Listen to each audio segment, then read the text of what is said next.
laissé faire de ses dix doigts. Tu es Félicie. Justement, je pensais à toi, ma belle. Eh bien, moi, pas du tout.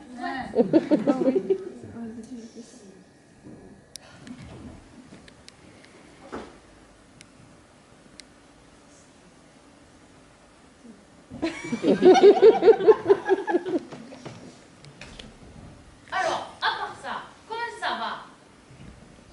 Ce tricot là, tu me l'as pas fini, que ça fait 2 jours que tu l'as commencé. Tu es pas un peu longue quand même? Ou alors tu as de l'arthrose, ma fille? C'est ça.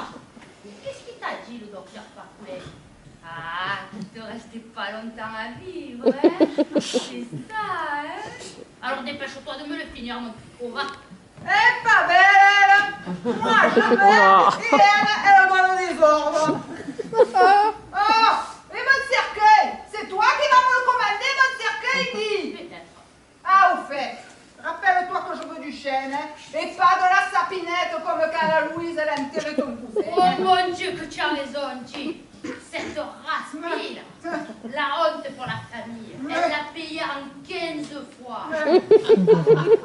Sûrement. Et vu la tête, la figure d'anchois de mes cheveux, qu'on se demande bien avec les cornes qu'elle faisait porter à César, de qui tiennent ceux-là? Ah, ça, tu l'as dit. Ah, ton filleul, surtout. Le grand. Le grand? Oui. Mon filleul? Oui, ton filleul. Qu'est-ce qu'il a, mon filleul? Eh bien, ton filleul, ton filleul. Ah, Quoi? il est brave, hein? Oui. Mais Bob, c'est quand on a vu sa tête qu'on a inventé la cagoule.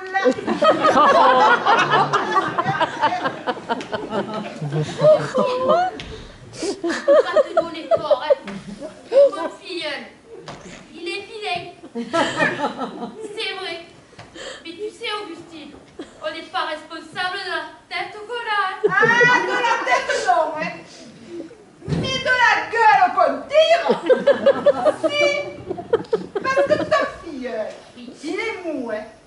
Mais il est mou de chez mou, hein? J'ai jamais vu un garçon aussi.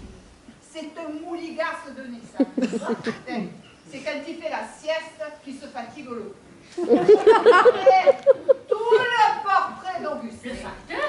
Et parmi toi et ta famille, vous n'êtes pas les seuls à avoir des doutes sur la Louise.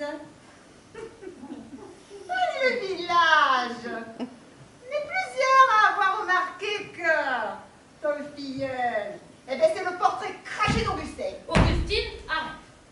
Dire du mal des autres, oui. Mais de la famille, non. Ah, c'est bon, t'as raison. La famille, c'est sacré. Ça n'empêche que si la paresse elle faisait tourner au bien, eh bien, ton filleul, il serait plus riche que Cornille. Et en parlant de Cornille, comment elle va, sa petite? Annette, comme Mathilde, Quoi, Mathilde? elle est revenue. Et alors? Et alors? Moi, je comprends plus rien. Je comprends rien, comme d'habitude. Je t'explique. La Explique. fanette, Oui, son amourette avec le Parisien, oui. c'est fini. F-I. N-I. F-I-N-I. Oh, Félicite, vous gère de le faire exprès. Augustine, arrête. On a dit pas la famille. Alors laisse mon frère tranquille, s'il te plaît. Oh, que ça. Si, ah, vrai? De quoi? Je te parle pas de la boucherie de ton frère, là. Ah, Je te dis que la fanette, son amourette avec le Parisien, c'est terminé et qu'elle est de retour. comment tu le sais, toi? Eh bien, je te raconte. C'est sa mamie, la Pascaline, qui m'a tout raconté lundi matin où la voix. Bon. Tu te rappelles quand la fanette elle est venue chez nous? Mais si, il y a 3 ans à peu près. Ah oui. Eh ben, Avec les messieurs de Paris, ça. Ceux qu'ils avaient un balai dans le cul. c'est ça! Le verre dans le nez. Oh, ça y est. Eh bien, la fanette, quand elle est partie avec eux, elle est allée vivre chez un des deux.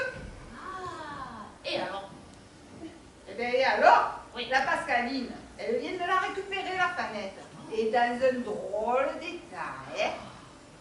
Qu'est-ce qui s'est passé à la capitale? Rien de grave, j'espère.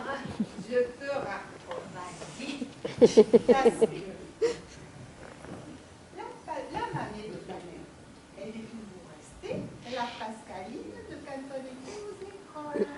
Tu te rappelles que c'était toujours elle, que la maîtresse, elle envoyait au tableau, réciter. Quand l'inspecteur y venait. De service. Eh ben, elle me l'a raconté, son histoire, que j'aurais cru hier. Dis-moi. Elles étaient toutes les deux le soir sur la terrasse. Pascaline avait préparé la tisane et...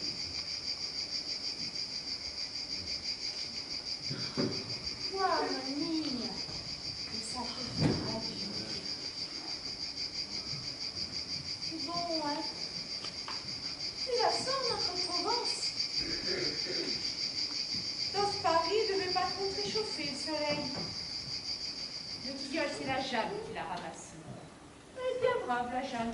Pour ce qui est de rendre service, ça, on peut dire qu'elle est toujours là. Oh, bien sûr, elle cause, mais moi, grimper à l'échelle, je ne peux plus guère. Ça devient une expédition. Moi, je te trouve en forme. Tiens, prends-toi un rayon de miel, tu fais un merveilleux. Ferme les yeux. Ce sont les abeilles qui te l'offrent. Ah, ça, le miel du père André. On peut dire qu'il n'a pas son pareil nulle part. Il vaut tout l'or du monde. N'empêche que l'autre jour, il t'a bien aidé à te remettre de ta grille, hein.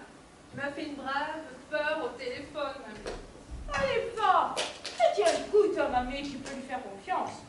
Les remèdes, moi, je les prends dans la nature. C'est pas toute leur trope qu'on va faire de vieux os.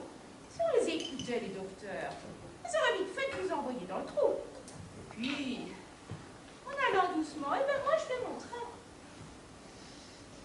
Et toi, ma petite, ça doit pas être facile avec tous ces bruits, les gens, la pollution. C'est quand ils en parlent dans le poste, je me pense, ma pauvre petite. Ah oui, souvent je pense bien à toi. Moi, cette vie-là, j'aurais pas pu. Je serais déjà morte. Va, tu sais, on s'habitue. On se finit par même plus faire attention à ce qui nous dérange, le bruit, les gens. Tu sais, on ne pas les entendre. Les jeunes, ils se mettent des écouteurs sur les oreilles. Comme ça, ils sont seuls au milieu de tout le monde. Et puis, tu sais, mamie, tu as raison de l'aimer ta tranquille. C'est parce que moi, plus tard, je viendrai vivre ici, sûrement. Tu t'es pas assez sucré. Reprends-en un petit peu que ça donne du goût. Mais tu te rappelles ce que tu disais quand j'étais gosse? Remets-toi du sirop, c'est que de l'eau. Tu avais toujours peur de ne pas assez me gâter.